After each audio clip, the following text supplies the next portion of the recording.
beautiful, what should I call you? Coffee beans, yes. Hello there, my beautiful coffee beans. Today we're gonna read Golden Alastor by Al- Allergic. Allergic. I'm sorry if I pronounce your name wrong. I love the dog picture. I'll link the story down below. This is about here. The daughter of God, the symbol of peace and prosperity and happiness among the angels. Holding such divine power comes with its consequence, those of which wanted by countless of demons from down below. We'll be reading this. I hope we can read like 2 chapters, not in the middle of the chapter. And yes,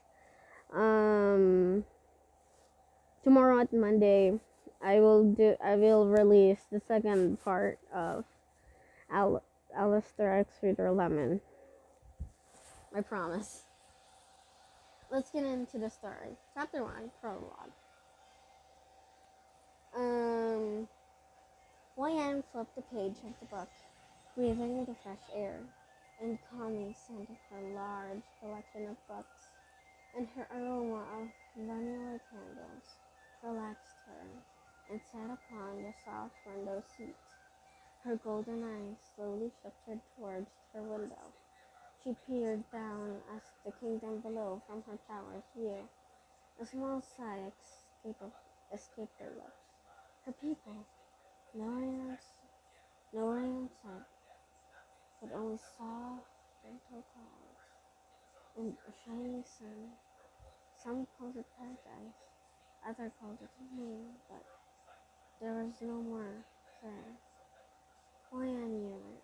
She had read it in books, although they were forbidden to look at the divine palace library, something called hell, where mortals were sent punished of their sins on earth, and never forgiven for their wrong deeds.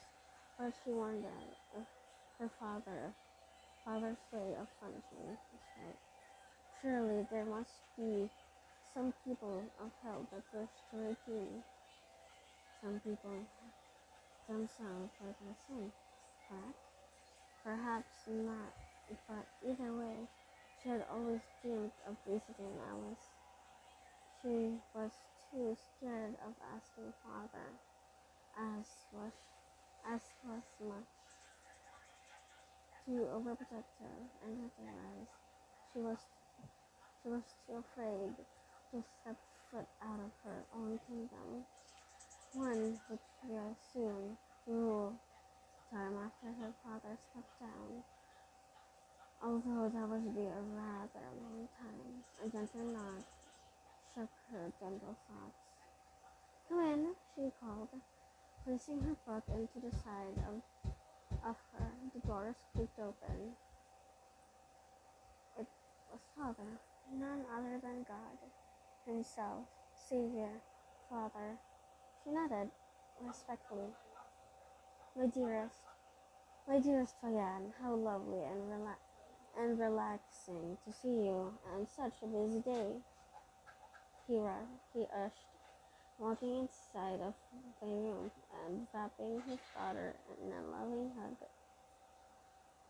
Although being if not the most powerful immortal, he still attempted his best to care for his family. I hope you're doing well. I haven't seen you around in the palace. He struggled to make a small talk. Asked what was he really wanted to talk about was on his was on the tip of his tongue. I hope you are as well. But father, just spit it out.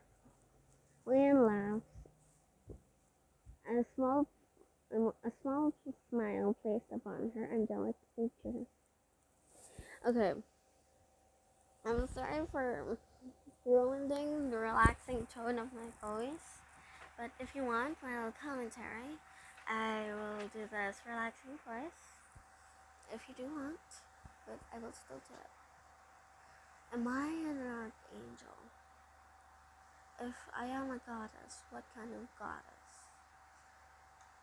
Okay, sorry, but I really need to lower this down. Okay. She had been born, created, and crafted, even out of man's pure loneliness and loneliness for a family of his own, an act that was pointless use of his power, but made him joyful.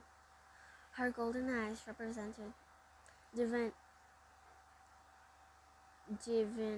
divinity, and most purest angelic blood, if you would like, if it not only represented bloodline, but immaculate power.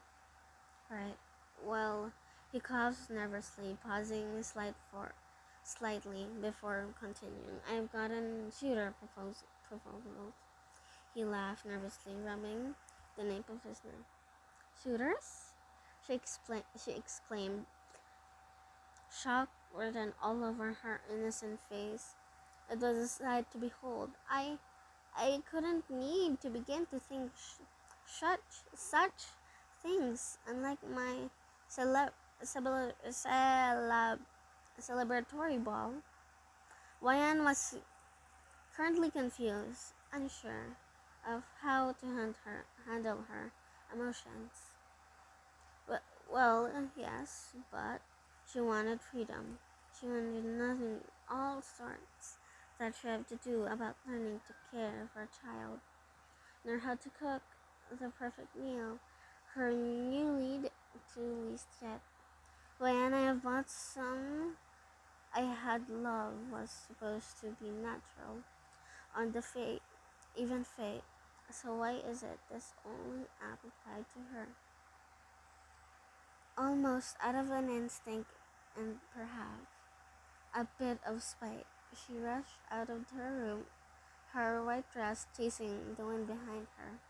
How vile, she mutters, under her breath as slowed her pace, finding herself in the royal garden, filled with roses, cherry blooms, and lotus.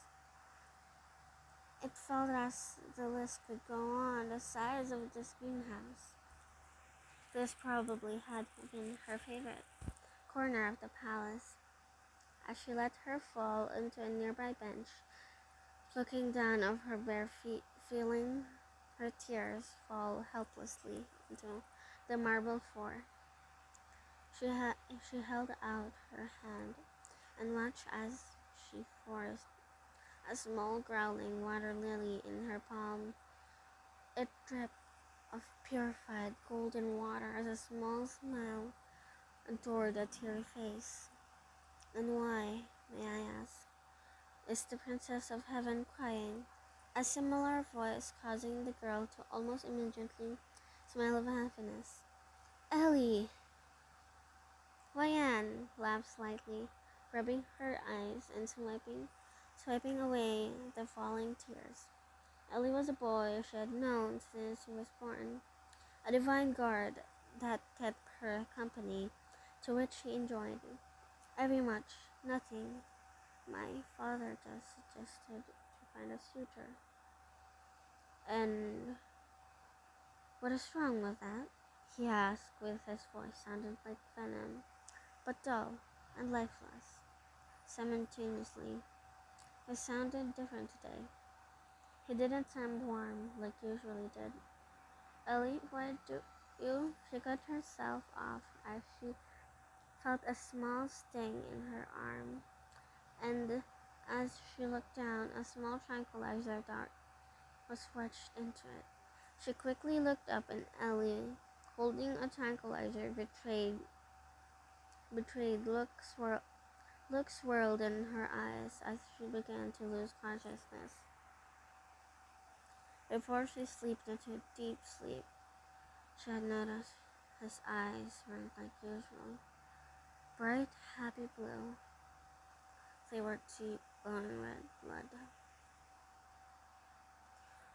Oh gosh, that was happily scary, but I hope you like chapter 1, the prologue. I will probably post chapter 2 tomorrow with the Alastor lemon. So nice to sorry. See you again. Bye bye.